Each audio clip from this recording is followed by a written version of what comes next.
General Thomas Blackwood sat behind his desk. He was the current leader of the higher-level Area 51 projects.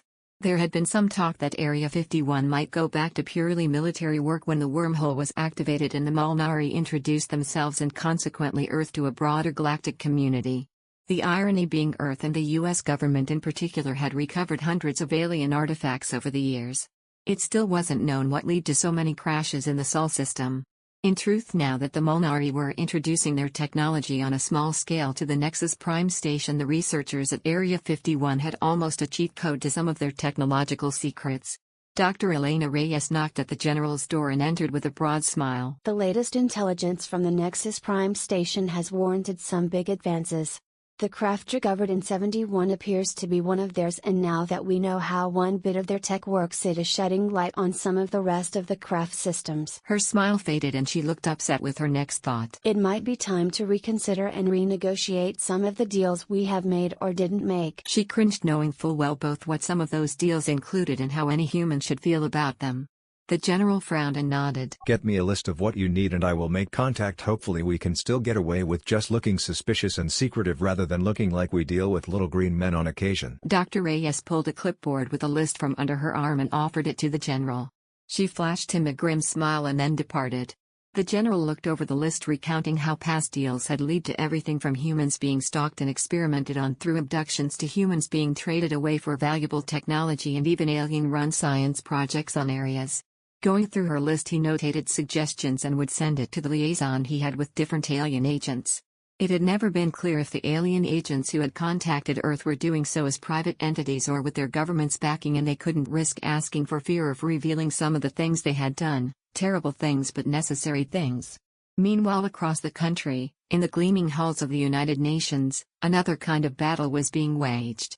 Secretary General Tamani Swarvarani stood before the General Assembly, his face a mask of determined neutrality as he addressed the gathered representatives. We cannot allow the resources of our planet to be funneled exclusively into the space programs of a select few nations, Swarvarani declared, his voice echoing through the chamber. The discoveries made beyond our atmosphere must benefit all of humanity, not just those with the means to reach for the stars. The Iranian representative stood, his voice sharp with accusation. The United States and its allies hoard alien technology while the rest of the world is left in the dark ages. We demand equal access to these advancements. Murmurs of agreement rippled through the assembly. The Chinese delegate was next to speak, her tone measured but firm. China proposes a global initiative for space exploration and colonization. We must not allow a single bloc of nations to dictate humanity's future among the stars. The debate would rage on fluidly. After all, the United Nations didn't have teeth where the US was concerned. In closed-door secretive meetings, the United Nations representative for the US met with Indian, Japanese, Brazilian, Argentinian and Peruvian delegations, doing his best to calm their fears and baiting them with the idea of lucrative resource deals and more lucrative processing deals. The renewed space effort was going to take more than even the US and NATO countries could cobble together. Joint ventures and colonies in space were discussed as down-the-road options for anyone who helped keep things civil at the United Nations. Wanting to win the public relations side of this, even as protesters marched in front of the White House and United Nations building with signs reading "No weapons in space, ET go home and humans first." Different political groups within the US taking sides and pointing at a need for more of their pet cause instead of advancing the Space Force and inter-system relations. In the sterile corridors of a secret Mulnari facility, Ambassador Harlock met with Councillor Zerix. Their skin rippled with patterns of satisfaction as they reviewed the latest reports from Earth. The humans progress faster than we anticipated, Zerix observed, his tone a mixture of admiration and concern. Harlock's skin flushed with pride. They are a remarkably adaptive species.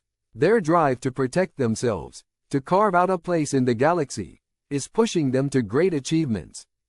And the Loxies? Do you think they suspect our motives or see our hand in orchestrating things? They believe the idea of aiding the humans was their own. Harlock confirmed. Zerix's skin darkened momentarily. We must be cautious, Harlock.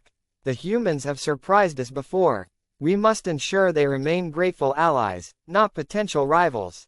Harlock smiled broadly. Due to how helpful I have been with helping them with some basic inter-system technology, I have almost full access to their research both at their lunar base and the station orbiting their moon.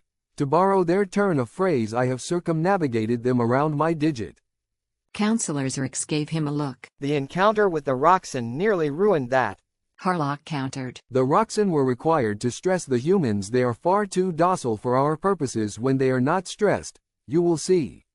Finishing his meeting with Counselor Zerix, Harlock returned to his quarters and established communication with the Nexus Prime Station. Dr. Krobitz. Harlock spoke as his image appeared on the screen. I have excellent news. The Loxies have agreed to our proposed meeting. Anon looked up from her datapad, a mix of excitement and relief washing over her face. That's wonderful, Harlock. I must admit, I was worried after the Roxanne incident that other species might be hesitant to engage with us. Harlock's skin shimmered in what Anon had come to recognize as amusement. The galaxy is vast, Doctor, and filled with beings of all temperaments. The Loxies are known for their wisdom and openness to new civilizations. With Harlock back in his home system, the scientists at the lunar base were able to try and pick apart and rebuild Mulnari technology. The aquatic mammal-like alien had been helpful, but the scientists knew they were being spoon-fed information and they wanted more. The operators loyal to Area 51 working among them would steal pictures of this or that and send to their bosses. The intricate web of politics and espionage expanding almost as fast as Earth's awareness within the galaxy. The primary research labs for scientists on the lunar base labeled dry storage to discourage the Mulnari ambassador from even being curious about it. At the Nexus 1 station, teams of engineers worked on 2 projects. The station was a long cylinder with solar panels at each long end. A series of arms and an army of tethered spacewalking Space Force engineers building the second Vigilance-class destroyer. Another group of engineers working on adding construction capacity to the station, so instead of building one ship at a time, it could work like an assembly line to build and fit multiple craft at a time. The next ship in line to be built would be the British destroyer Audacity.